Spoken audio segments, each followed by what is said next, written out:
Leah, an ICE official formally argued that the lack of evidence against these alleged gang members actually strengthens the administration's deportation case. Quote, the lack of criminal record does not indicate they pose a limited threat. In fact, based upon their association with Tren de Aragua, the lack of specific information about each individual actually highlights the risk they pose. It demonstrates that they are terrorists with regard to whom we lack a complete profile. Leah, what's your reaction to that logic? It is utterly horrifying, grotesque, and authoritarian, and it calls to mind one of the more shameful incidents in American history, the internment of American citizens of Japanese descent, when an American general justified that internment by saying, quote, the very fact that no sabotage has taken place to date is a disturbing and confirming indication that such action will be taken. Indeed, President Franklin Delano Roosevelt invoked the Alien Enemies Act, the same statute that Donald Trump is, to designate Japanese nationals aliens who were enemies of the United States during World War II. And so it seems like they are trying to make Japanese internment great again, and again, one of the more shameful incidents in American history. Governor, I see you nodding along and agreeing with what you're hearing. Does it seem like this is a White House that's acting as if they have an insurance policy ready in the waiting at the Supreme Court? I don't know about that. I think what we're seeing are all the trappings of an authoritarian president who has no regard for the law, and he has, therefore, no regard for judges and the courts that seek to uphold the law. I think it's very interesting compared to the first Trump presidency that we survived, that they are going right at undermining some of the more respected institutions of our country and the most beloved programs in our country. So going after the judges, a separate branch of government, saying they should be impeached is really over the top. What I'd like to see is maybe some of our former presidents of both parties get together and say, this is way out of bounds for what we expect from leaders of a republic. No president has ever gone as far as this president has in attacking the very credibility of an independent branch and threatening judges. And this isn't the first time. They began by saying, we can fire administrative law judges. I led Social Security. That's the largest adjudication body in the free world. And they said right up front and got a legal opinion saying, we can fire any administrative law judge we want. So all of this is about a very aggressive dismantling of the foundations and the pillars of this American republic.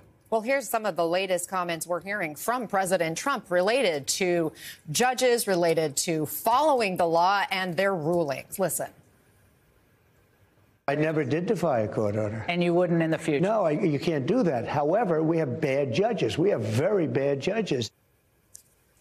Leah, just your reaction to what we're hearing there. We did see that, statement from Chief Justice John Roberts pushing back specifically on the calls for impeaching judges who rule against the Trump administration, saying the appeals process is how we handle those. That's why there is that process.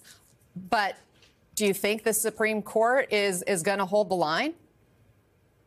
On one hand, I will give the Chief Justice just a little credit, but just a little, for issuing this statement and saying, you shouldn't be calling for the impeachment of judges who you disagree with. Just like during the first Trump administration, he had to say in response to, again, Donald Trump attacking judges who were ruling against him, that there are no Trump judges and there are no Obama judges. On the other hand, the Chief Justice has to own the fact that just last summer, he wrote the outlandish immunity opinion that effectively allowed presidents to act and behave like kings when he put them above the law and said they cannot be prosecuted for any actions that they take, as part of their official actions as president. And so having said that presidents can act like kings, he cannot just turn around and be surprised and upset when they act like kings and come for courts, the law, and judges.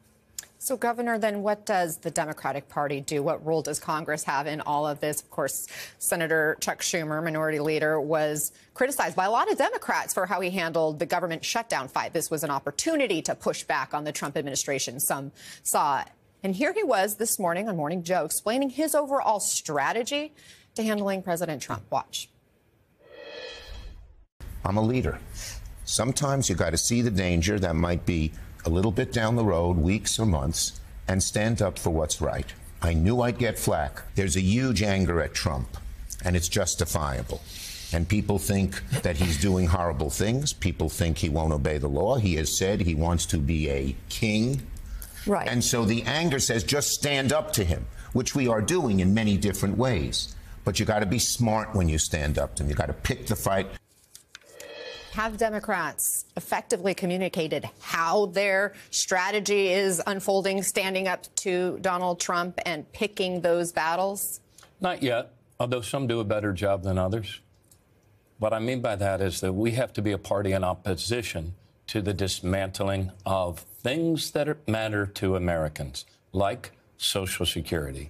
I mean, 72 million Americans depend upon Social Security, and they have taken a meat cleaver to that agency. In fact, there's some new reporting just this morning from the Washington Post. Let me read it. The Social Security Administration is considering adding a new anti-fraud step to claims for benefits that the agency acknowledged would force millions of customers to file in person in field offices rather than over the phone. They're trying to do, they have been for the last 60 days, the Doge team and co-president Musk at Social Security have been doing everything they can, Anna, to destroy that agency's capacity to serve the public. And they're doing that because they need to break the agency in order to loot the trust funds that are there. So they try to say it's all about fraud, and yet what it's really about is overwhelming the agency. You know what the biggest waste is up there in the last couple of weeks? They paid workers in an agency that's at a 50-year low in staffing with already unacceptable wait times for the customers who paid for it.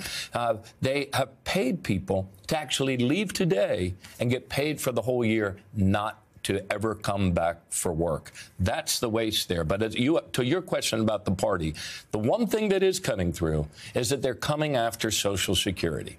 People may get confused about Medicare and Medicaid, but anybody that receives a check every month, as indeed Social Security has been able to do for 90 years without fail, understands the threat here and understands that they're about to crater this agency, which will ultimately lead to total system collapse and an interruption of benefits. Well, let's talk more about this issue another day. I'd love to have you come back and dive deeper. Thank you so much, Governor Martin O'Malley, and Leah Litman. Thank you as well.